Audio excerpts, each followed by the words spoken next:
Thank you for coming. Welcome. So I would like to acknowledge our indigenous lands that I am upon. If you'd like to put your in the chat room, please feel free to do that. I'm on the Potawatomi, the Odawa, and the Peoria. Welcome. I would like to also, this is a Shakespeare in Prison conference, so many of us are displaced. We're out of our prisons. Some have no relationship with them at all, so it's lonely. So I'd like to do this piece in tribute to all of our men and women and young people that are behind the razor wire without us. Death of reasonable excuses. When will we dance again? E.C. Brooks lockdown. Early March, 1st to 5th. Steel gray sky. Abortive spring yet to arrive. Word. When will we dance again? Traveling on a freight train from the West Coast, Pacific cruiser, riding the rails. When will we dance again? Absent from week's previous prison visit, a side trip to Huntsville, Alabama's Limestone Penitentiary. When will we dance again? March 11th, 2020, the last day, banned from E.C. Brooks Correctional Facility. When will we dance again? A band of brothers on ice with a glass of zingy jalapeno tomato vegetable juice, with a splash of Tabasco horseradish sauce, with a double shot of COVID-19 killer cocktail behind reflective blood red razor wire. When will we dance again? Virus lying in wait in civilians' parking lot. When will we dance again? War of the worlds, battle in the pandemic and science, conspiracy theory versus common sense. When will we dance again? Virus at the front desk, signing in, concealed as a padre, round the neck, sporting a hanging noose, thick gold rope chain, NBA styling, hangs a gold cross, adorned with chipped ruby red stones, marks of dishonor. When will we dance again? Floating through each checkpoint, breathe and exhale on disbelieving COs, masks below their noses, COVID-19, filling up each room like an air mattress, trapping polluted air, leaving behind death's calling card. When will we dance again? Through the window of time, gazing back at the circle of trust, each purple plastic chair filled with eager anticipation, exuberant expectation. When will we dance again? The circle of trust, like thin ice on a schoolyard pond, fractures into pieces, reassembling a jigsaw puzzle. The visage in each chair, a brother.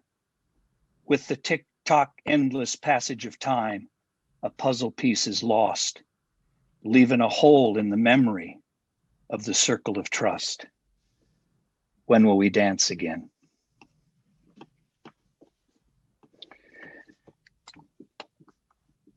We're delighted that you're here with us. Thank you. I hope you were able to view Bessel's presentation, beautiful presentation of his work. If you haven't got his book, what's this, 113, week 113 or something? 115 now. Yeah, 115. Not that you're keeping score, Bessel, but that's okay. Yeah, I don't pay attention to this. But it's an amazing book. I've read many trauma books over the years, and I say truthfully, and not just because Bessel's here, that it's the best book on trauma I've read. I've learned so much from it. Also, we have Stephan Wolfert of Cry Havoc, who's worked with Bessel, and who has his own story and his beautiful truth of working with veterans over the years, saving not only his own life, as he'll tell you, but saving the lives of so many others. So we would like for you to put your question. I hope you have lots of questions. Put it in the chat. And then we've got Scott's here. He's looking at it if I'm not able to look at it. And he will call you out, such as he'll say, Frannie, I see you have a question. And then you will turn your microphone on and enter into the conversation. So if you don't want to do that, we'll read your question, but that's fine. So I want to start it out with the first question.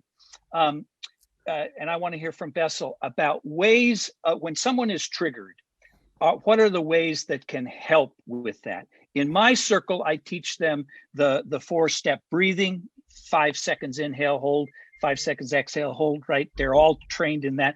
And what happens is we see it happening, we use heartbeat. So Bessel, talk to us about that. Well, it's a great question and a very central question in that when you open up trauma, you open up Pandora's box. That trauma is about something, it's not a story. Trauma is about a traumatic event that rips you apart, that overwhelms you. And so if you start opening it up, you go back to where you were then. And if you are anything but extremely careful, you'll re-traumatize people by having them go through it again. And going through it again in an unregulated form is a new trauma.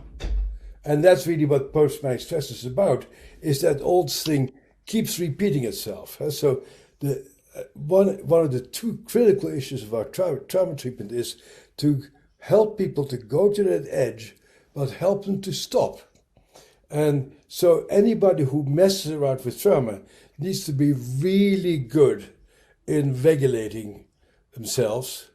And as you pointed out already, breathing is a very important piece of it. Tapping acupressure points would be a very important thing. I would suggest in general, don't do this work unless you know how to tap acupressure points and unless you first practice self-regulation. So don't go into the trauma. There's no virtue in opening up all the horror and the misery of one's past unless you're ready to deal with it. In other words, until your brain is in a calm enough state so you can distinguish between the past and the present. And that is the whole core of trauma treatment, is to possibly revisit the past, but in a frame of mind that makes you feel safe. I just saw something that Stephan did in DE-CRUIT, and it was just a beautiful example of very, very gently people leading into finding their voice, finding their internal self, and then very carefully saying what needed to be said. But this is dangerous work. And to my mind, it's very much like doing neurosurgery, and you don't do neurosurgery without going to medical school first. I mean, this is not easy stuff.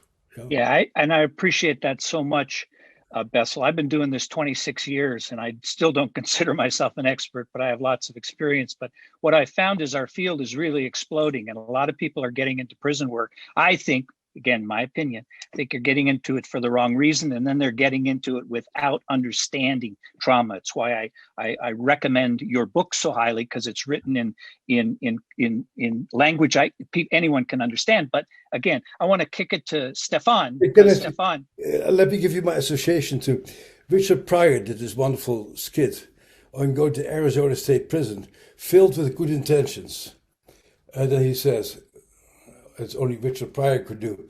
He pulls his hair and said, "Oh my God, get me out of here with all these motherfuckers."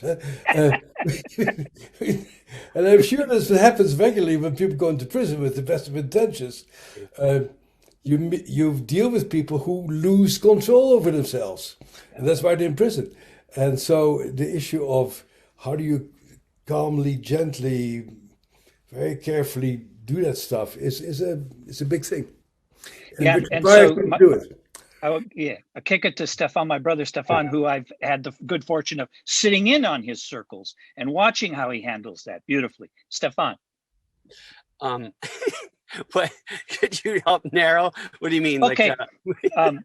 So what I'm interested in, you are a sufferer of trauma, right? Yeah. So sometimes you get triggered. It makes you very sensitive to others and stuff. So what is there a way that you have when somebody is in a trauma, locked in trauma, how do you help to ameliorate that? How do you help to take comfort in them? Yeah, I think like nearly anything, the preparation before is key. So for us, we very, very clearly create the container within which we're going to operate. So if it's 3 hours, for example, we have a clear ritual at the beginning and a clear ritual at the end, so that with some buffer time after, trying to eliminate these, this colonial construct of, well, 15 minutes for this and 20 minutes for that. And who gives a rat's ass if it's bringing up all your childhood shit? We're going to move on to the next thing. It's the container is the container for whatever it needs. And then the second thing is, and this is the thing we're running into the most with training DE-CRUITers, is getting the hell out of the way, that it's not about me, that it's not about me, my trauma or my stuff. It's about being there to hold the container. The breath work that you talked about is the absolute foundation. I mean, because we're a theater program, the foundation of everything that we do is in the breath and then leading to the language. So just having a whole room that can actually stand in what we call the toddler pose, with, like belly out, like a toddler, and breathe in deeply and breathe out. That alone causes immediate issues. Issues is the wrong word. It causes releases, causes upset. So we start very, like Bessel said, we start very slowly, work on the very foundations, so that when we have that way, if someone goes into crisis, there are multiple mechanisms to help bring them back from crisis, if that's what they desire. Sometimes they want to live there for a little while and then come back. But so then the breath, the rituals that we've established of how to get to that breath, and the room, the group, actually helping them back. And then, of course, the container at the end, a ritual to end the evening, which is very often physical contact with ourselves or others, singing, light lifting things that cause vibrations in the body to release all of that. I hope that answered you. Yeah, it did. Let me say something else still. The issue of touch. Touch is a very, very powerful regulating thing, and that's how we regulate little kids and how we regulate our friends. And so I would encourage you very strongly to explore the issue of touch. So in our Shakes and Code training, we use a lot of touch, we explore a lot of touch, and I would, if you do your theater work, really explore what touch does to people. And explore before you open up anything, see who people like to be touched by, what sort of touch is good for them, like maybe between their shoulder blades or maybe their arms. But you can really regulate people very powerfully with touch, but it needs to be done before you actually open up the treble, but also make it available as a way of calming yourself down and feeling safe. And some people may really like touch, and other people will be very triggered by touch. And it's important for us to know for whom that's true and for whom it isn't true. And what happens when you work in a self-contained circle like us in prison, that the guys take that knowledge back to their housing units, and they become healers in their housing unit, because they know which guys are triggered with trauma, and they teach them the breathing. And they teach them the heartbeat, and they're there, so they know who to go to, because we have guys in every one of the housing units, and they become almost like shamans, knowing how to deal with that. So I think it's essential. Scott, someone have a question? Yeah, I want to call Carla into this space.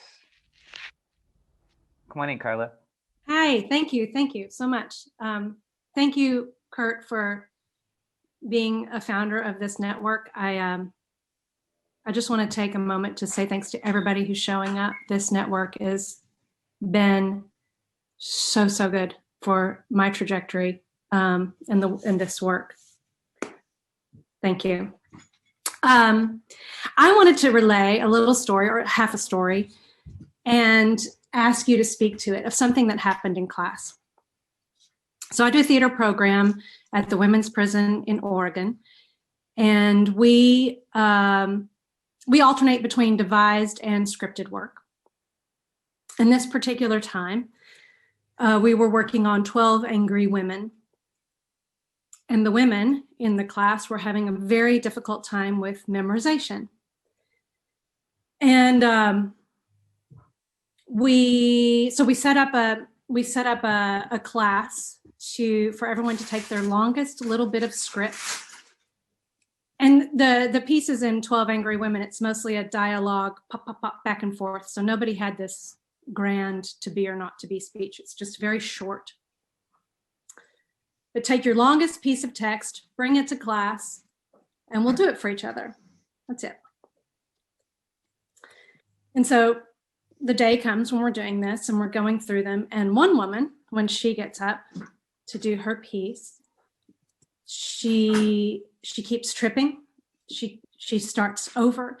She gets lost. She can't remember. Her physical body, her breathing becomes real shallow, and her eyes get really wide, and she's cutting glances at the door. And eventually she's just like, I can't do this. I can't do this. I'm having a ringing in my ear, like right before I pulled the trigger. And for her particular reason for being in prison was for shooting at someone. So I think I'll stop the story there and just have you speak to that, because it was a really big moment for us. And then if you want to hear the conclusion, I would love to tell you that too. Well, my immediate reaction is, as most of you probably know, is that anything can be triggering. And you don't need to give a particularly dramatic text. For example, in Shakespeare Co., we do Lady Macbeth. I say, if he had also resembled my father. And the word father can drive you crazy. And I've seen people go crazy just saying, my father. And so my reaction to it is, you go as really slowly of just saying one word and calming yourself down, and saying one word and calming yourself down. Probably much slower. I mean, I'm a therapist, and you're a theater director, and those are not the same people. Right? You're not a therapist, and I'm not a theater director, although I get confused about it sometimes. But you want to see a production, and all I want to see as a therapist is for a person to tolerate their own feelings. But of course, we run into each other at that particular juncture, is that people will get triggered. And that's part of the deal. I think that's part of why you do it, to make it safe for people to say something. And I think Curt and Stephan can probably say much more about that, because you run into it yourself all the time. Curt, is it all right if I hop on? Oh, please jump in, Stephan.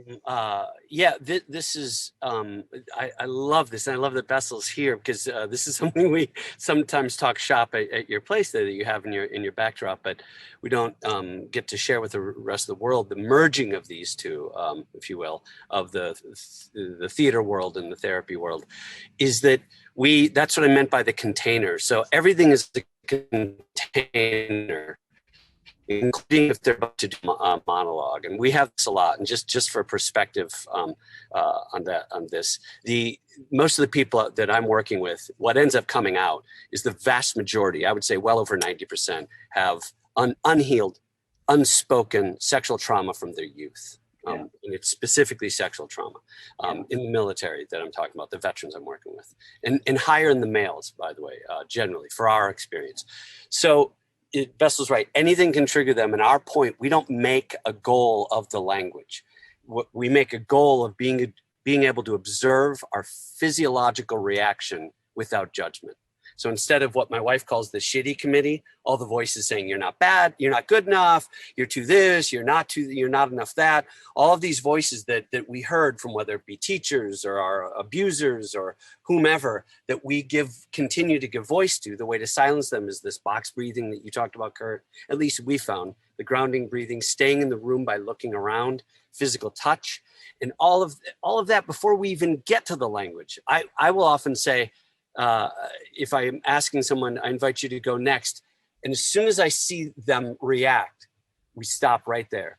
We say, we'll ask, so what are you feeling? What are your thoughts and feelings right now? Not about I feel good, but I feel, butterflies in my stomach. I feel a ringing in my ear. I feel for us, we then, we don't even worry about the text yet. We get into, what do you feel? Where in your body do you feel it?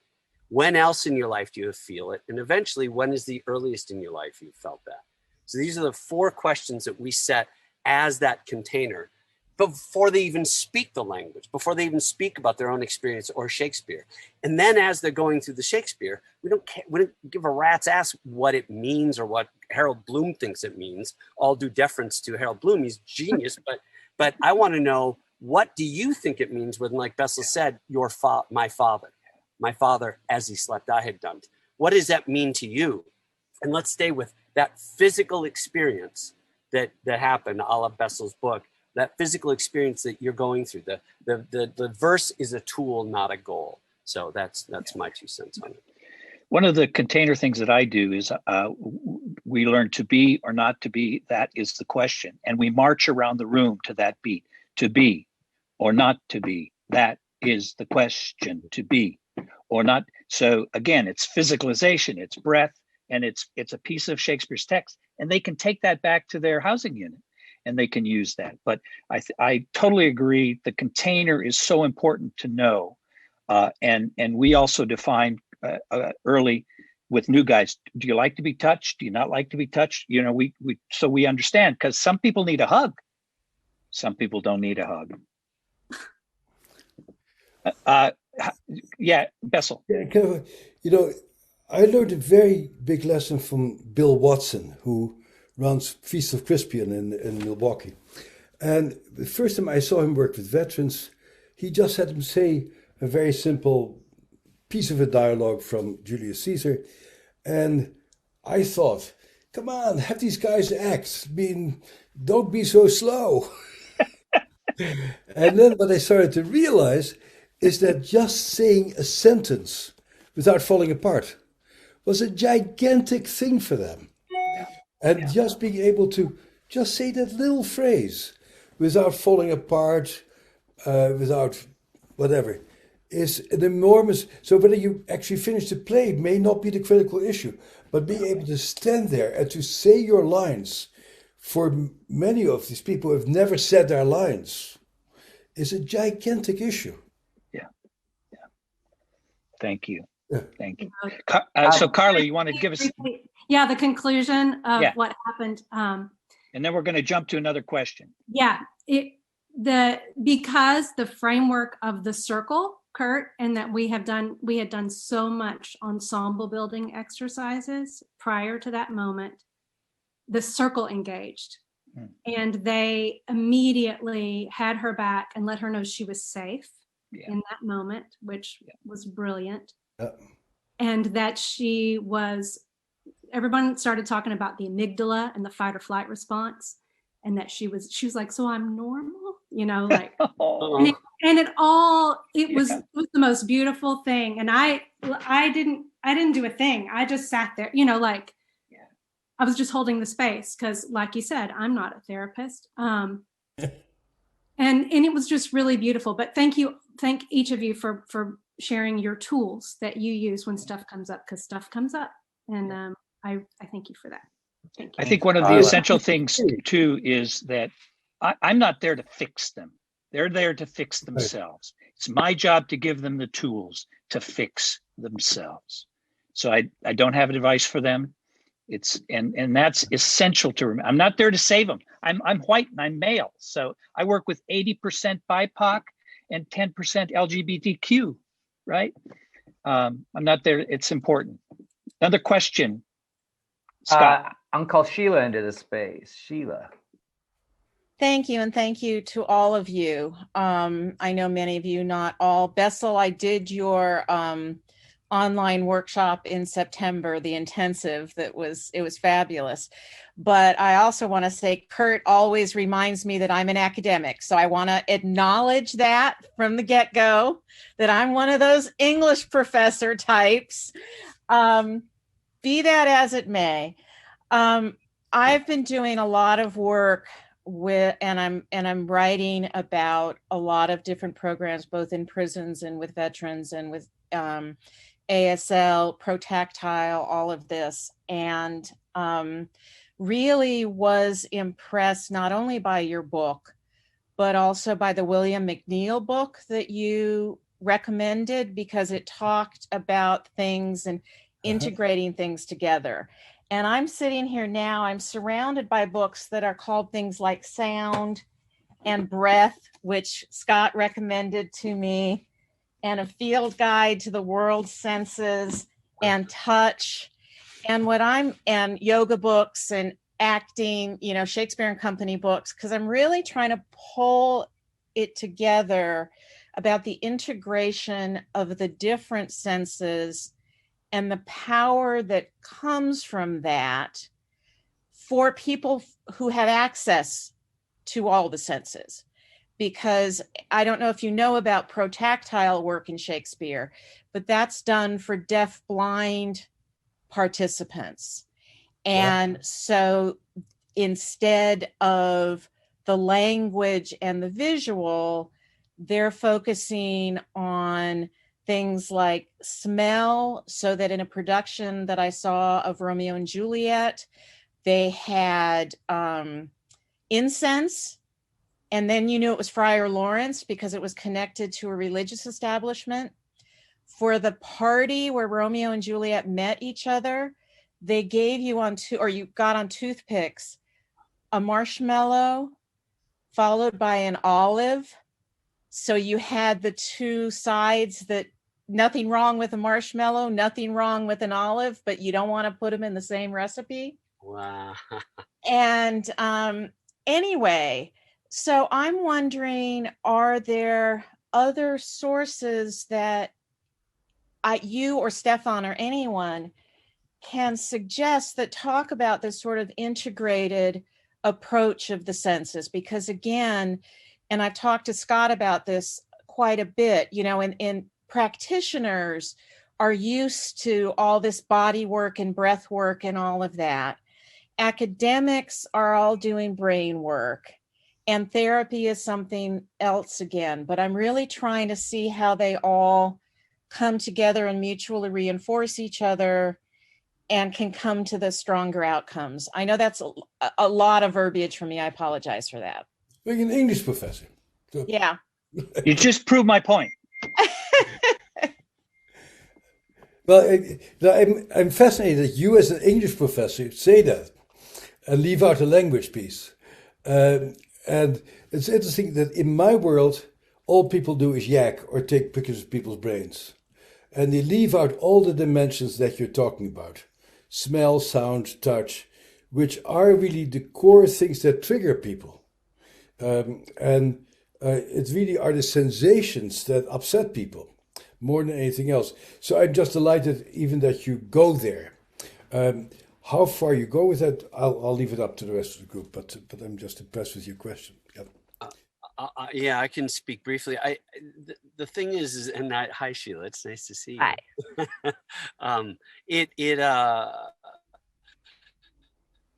For us, the things that we're trying to, so the short of it is, I'm patient 0 for DE-CRUIT. So I was just trying to help me, and it wasn't even fixed. It was like, what the hell's wrong with me? That's where Cry Havoc, my show, came out. It was trying to answer that question. And then what the hell's wrong? And then what can I do to change some of these things?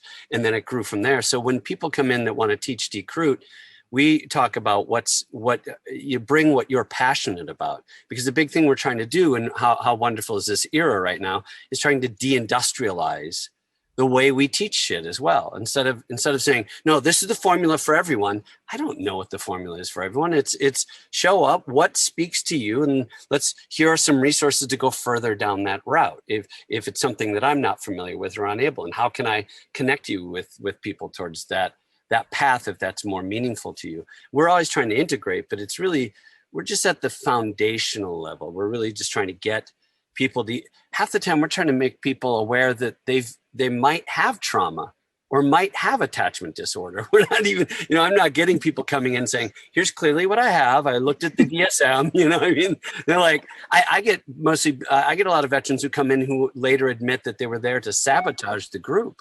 So, and then end up staying and go, oh, damn, I forgot to sabotage it because it started having an effect on me. So, and the final thing I'll say is that because my passion is theater, we do everything with the foundation of theater, meaning what's great about theater as opposed to our former work as veterans is we get to try stuff and no one dies. And that's literal. That's what's nice about this group, is when I say that, it's not a joke. It's for real. And then they begin to connect it to their remember that their childhood stuff as it comes up. They're like, oh, I did survive.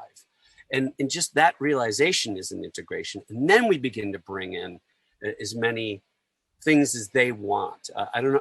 I know I spoke very broadly to it, but in our case, it's theater is our foundation of let's try it. Let's try something.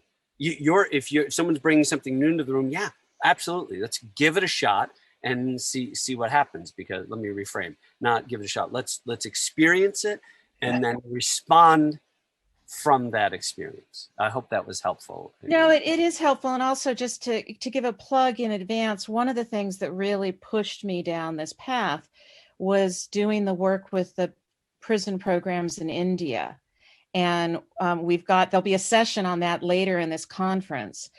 But because the environment around the correctional facilities in India is different than it is, that the practitioners there, Mama Roy, who many people here know, and Hulamana Kadapali, whose name I always get wrong, from Sankalpa, they're bringing in art and yoga and breath work and painting and weaving and all of this other kind of stuff in a way because they've got sort of access all day. Like the practitioners can be with the same group for huge periods of time.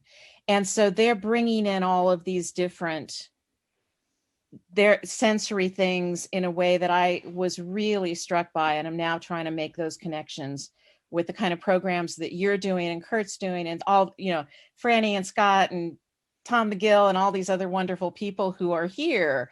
You're doing that as practitioners. And and I'm just trying to conceptualize it better. Are you writing a book about it or something? Yeah. I can't wait to read it actually. Because that is really very, very innovative and important, because as you say, everybody has their own little modality, but to really open things up to all the senses and how you can approach it would be very interesting for the rest of us to learn about. Well, I appreciate that. That's what I'm trying to do. Another question, Scott? Yeah, I would call JoJo into the space. Hello. Thank you guys for being here. I'm so pleased to hear all this stuff about Shakespeare and Company. My question is, while I have you here, I would love to hear some of your wisdom about something that I'm having trouble with. Is that I'm relatively new to this kind of work, and I find myself getting a little bit of an evangelist about it. And I have people in my life, loved ones, who I feel strongly would benefit from this kind of work. But I don't want to alienate them. I don't want to tell them I have the answer. You're wrong. You need fixing. I'm right. And the other thing I want to say is that, I see there can be a lot of strong reactions to the arts as well. So, I don't want to be an evangelist. And I'm wondering if you have any thoughts or wisdom about how to sort of gently support people in your life and sort of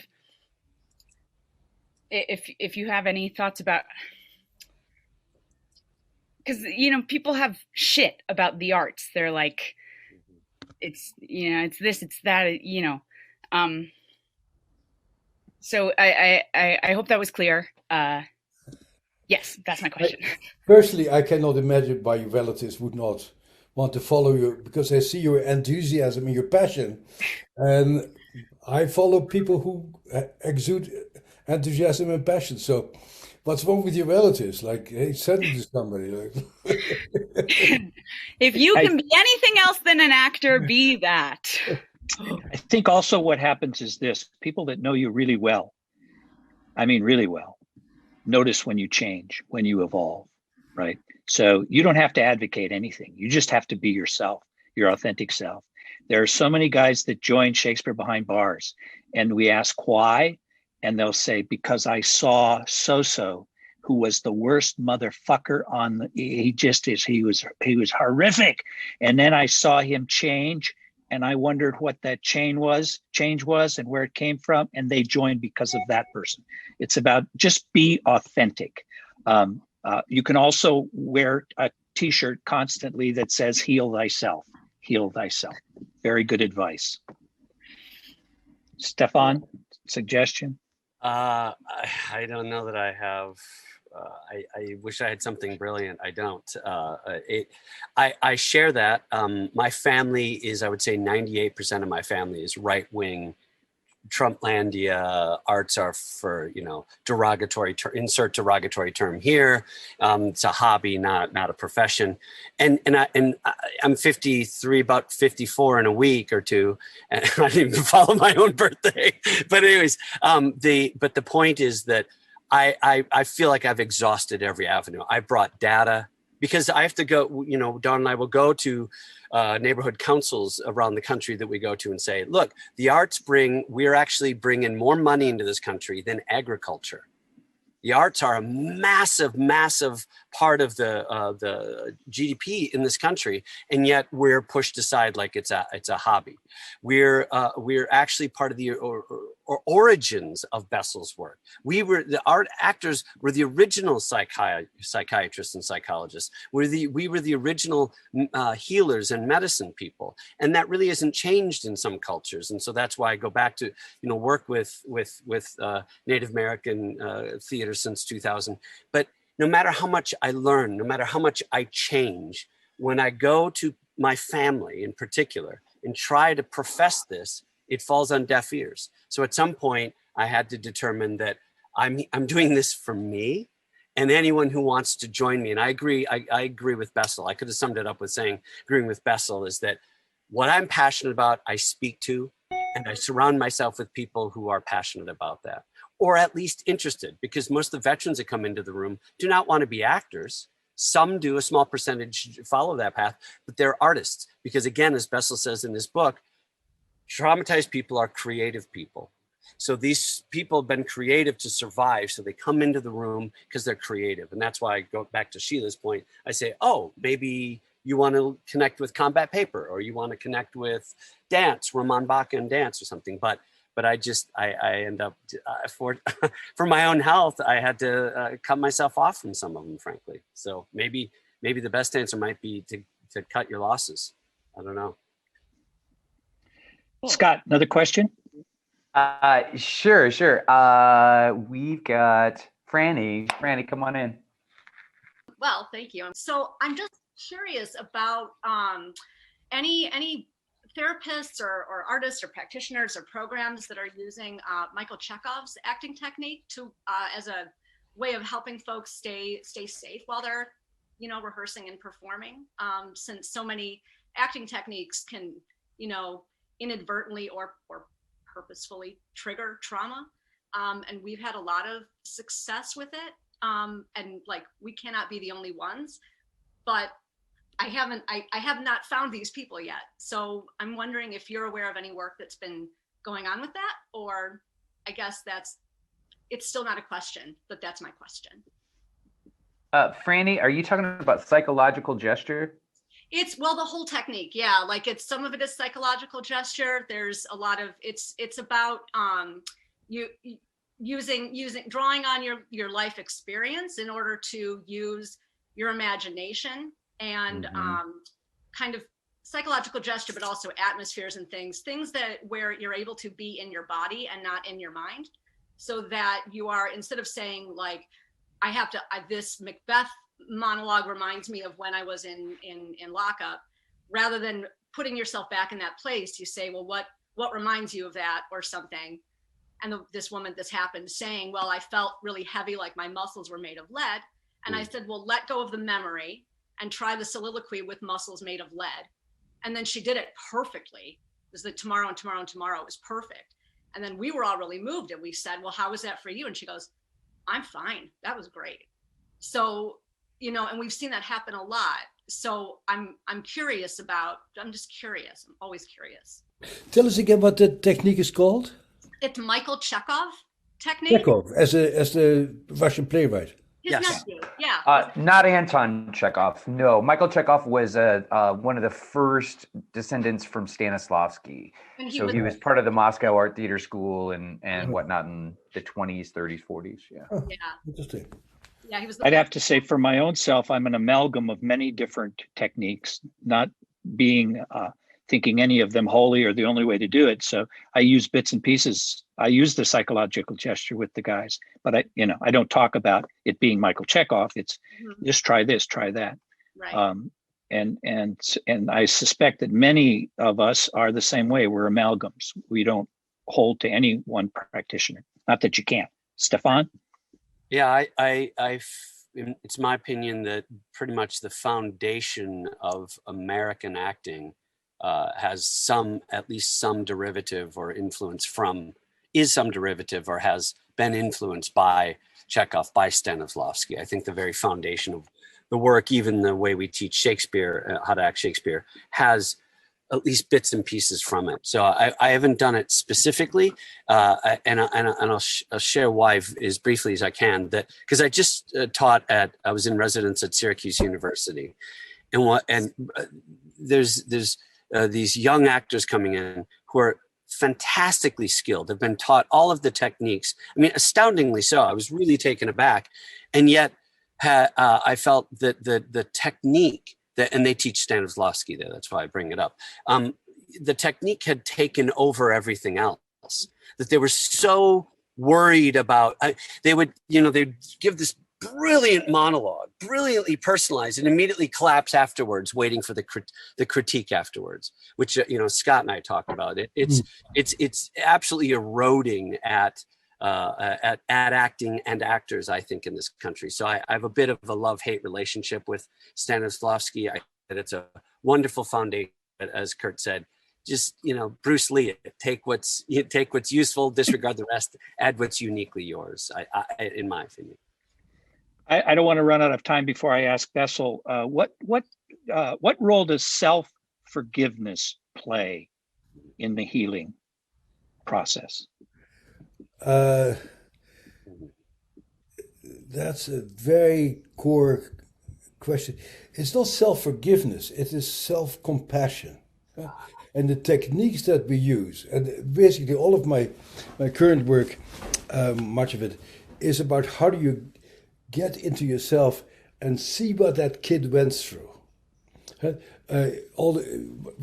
shit show, all this negative talk, there's all the residue of you're being a little kid who's being beaten up and molested. And when you're a kid, you have no choice but to say, oh, this is happening to me because I'm a bad kid. There's not a single kid who gets beaten up who says, my mom or dad, they're crazy. I'm a beautiful child. How can they do this to me? Piagetian doctrine says, when something happens to you as a 2, 3, 4, 5-year-old kid, that is you. So this is happening because you are a bad person. And so, my lab is doing psychedelic therapies these days, which is still illegal, so I not encourage you to go there yet. But when people are in these psychedelic states, they see themselves from a transcendental point of view, and they say, oh my God, look at that poor kid. I'll scoop that kid up. That kid needs to be protected.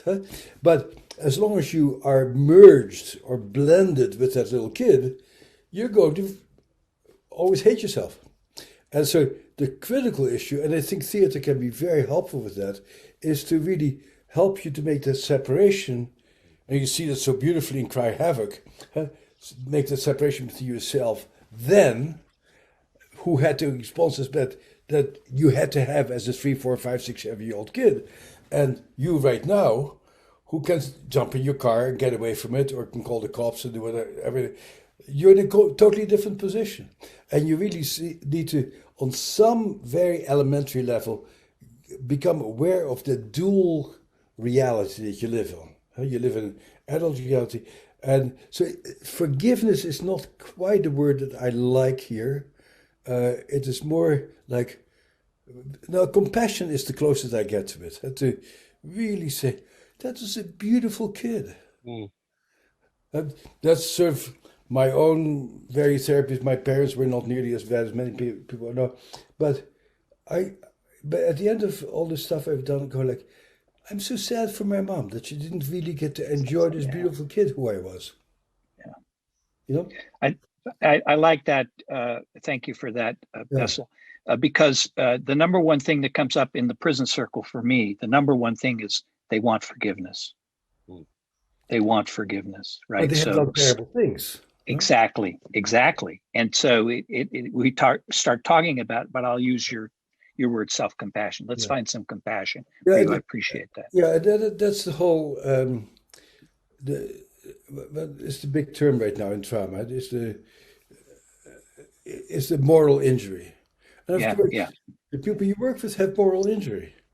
And I think it'd be helpful for them, and theater can be very helpful to see, yes, I was this kid who didn't know anything, who just had impulses that were geared towards survival.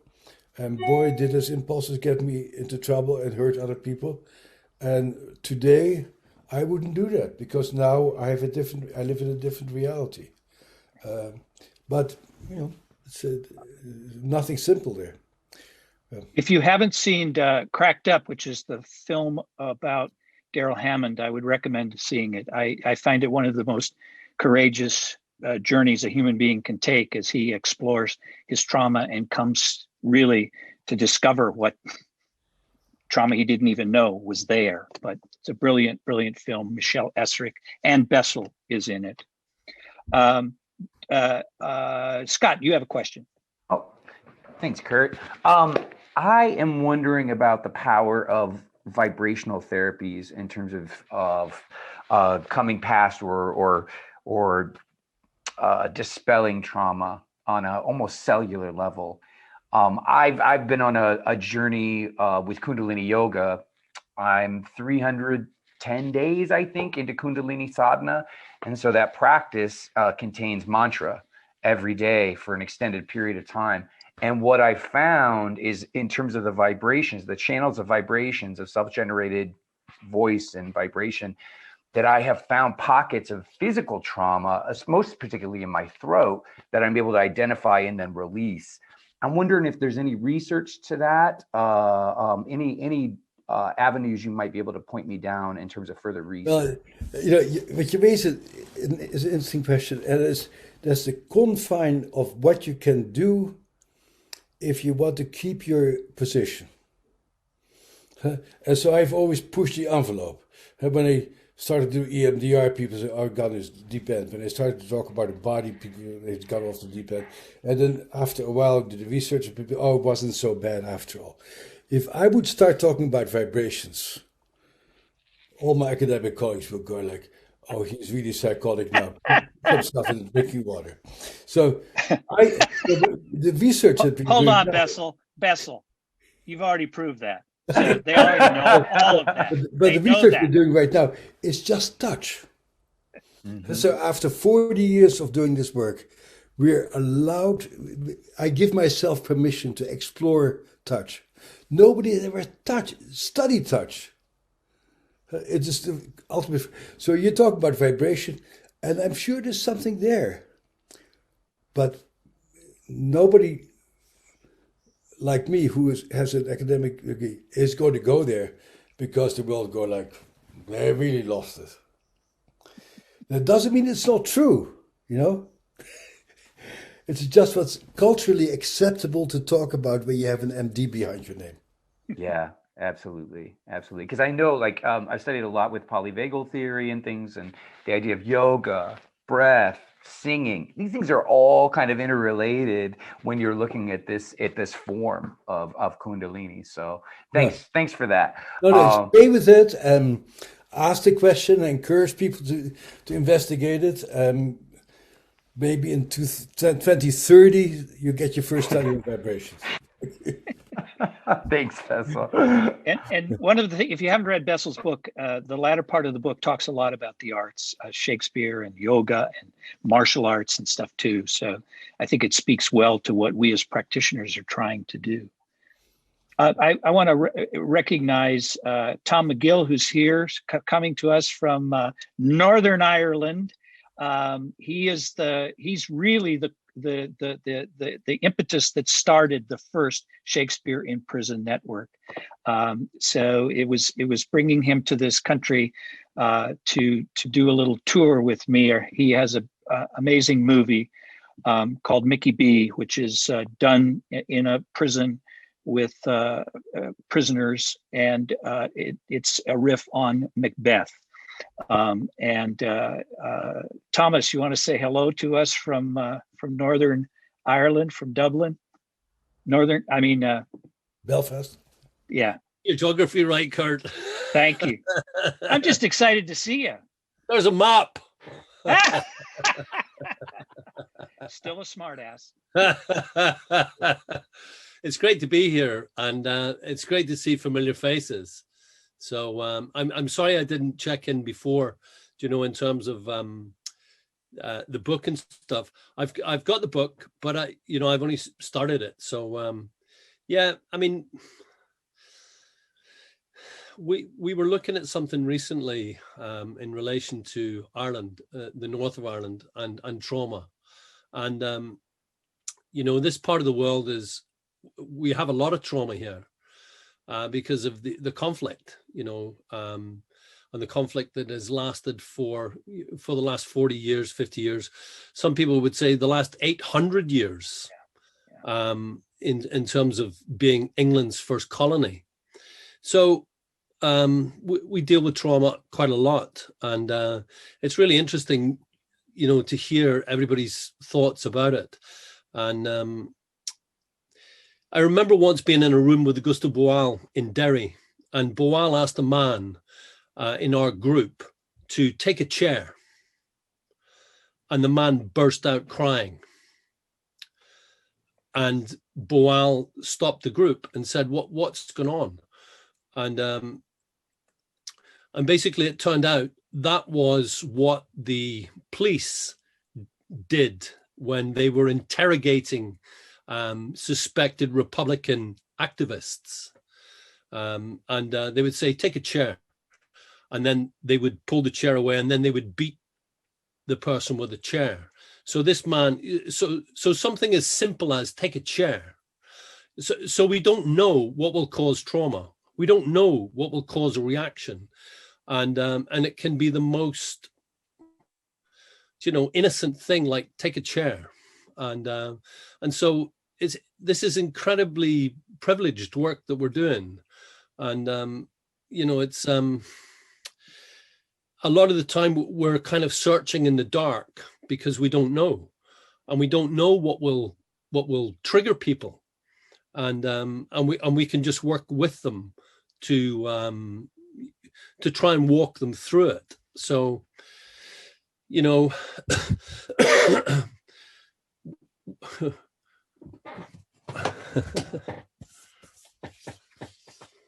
there's my picture of Boal. There's Augusto Boal. And a much younger version of me.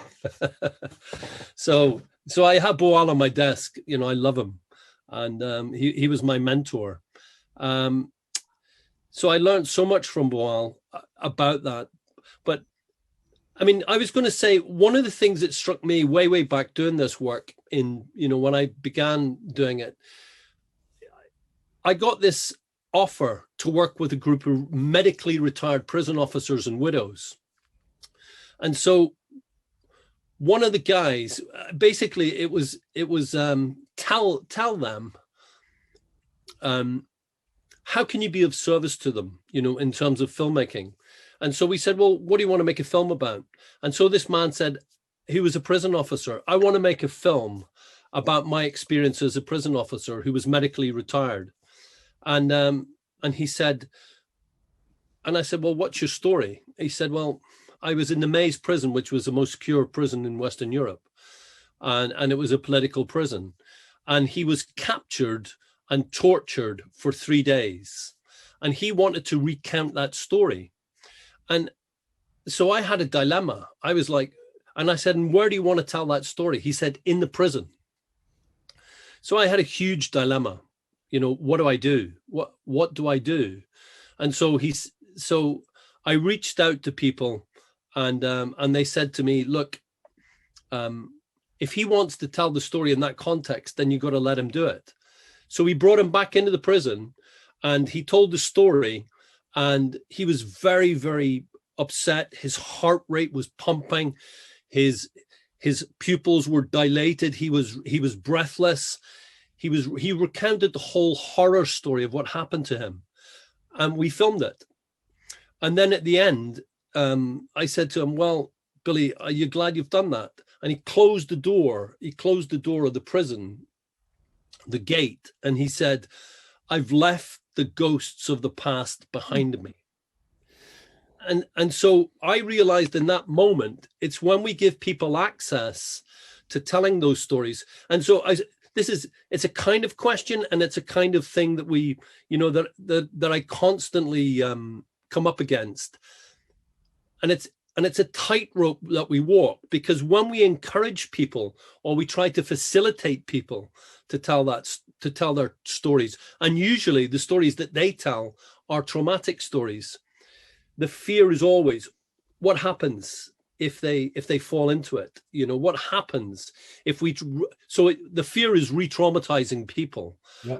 And I'm just wondering, are there any other, what kind of safety measures or mechanisms or can we put in place, while at the same time honoring the people that we're working with? Because sometimes, very often, healthcare professionals say to us, don't go there, don't do that, don't raise that issue with that person, stay away from that, don't do that. And so that's where I'm torn sometimes, right, between those two things. I think it's another great, thank you for, because I think telling the story in and of itself is not all that useful. But it reminds me of Carla's story and her person falling apart and then getting a new response to it. So when you replay it under new circumstances, with new people, under new conditions, in a new role, it widens up. Yeah, your trauma makes you more and more constricted, and telling the story over and over again doesn't do very much. It only sort of engrafts it further. And the beauty of theater and doing it in groups is that you have new experiences where, for example, you are a different character, and now you make a larger context, because trauma is very narrow, and at the core, what happens in the brain is that your experience doesn't get associated with other experiences, so it lives there by itself.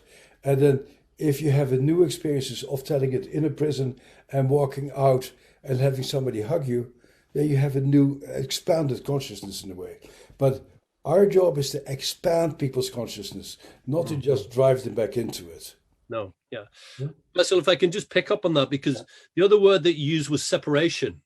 I use film. I was trained in theater, but now I use film.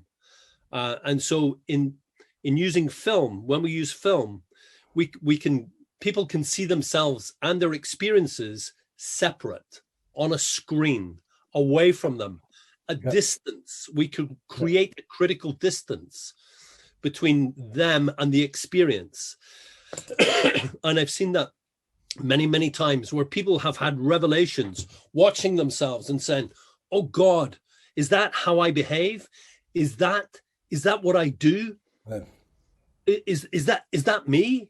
And so they can get huge revelations and insights into their own behavior from getting the separation and the distance and getting that experience on a screen. So that's why, I love film, and sometimes I feel like, wait a minute, I no longer practice theater. I practice film. And so, we use film to record experiences now. And we find it very beneficial and therapeutic and cathartic. Right. My gut goes with, I prefer theater because it's more flexible. And you can do things differently every time.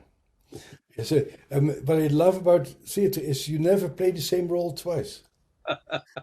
I've seen Cry Havoc 15 times. Yeah. And I see new performance every time. Yeah. And the thing I love about film is people can be present in their absence. That's also, there's the other piece is you need to have the separation of that was then and this is now.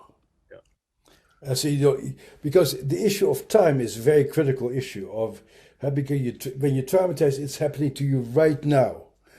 And so the big challenge, neuroscientifically speaking, is how do you get that brain part online that can say, yes, this happened to me 50 years ago. It's not happening to me right now.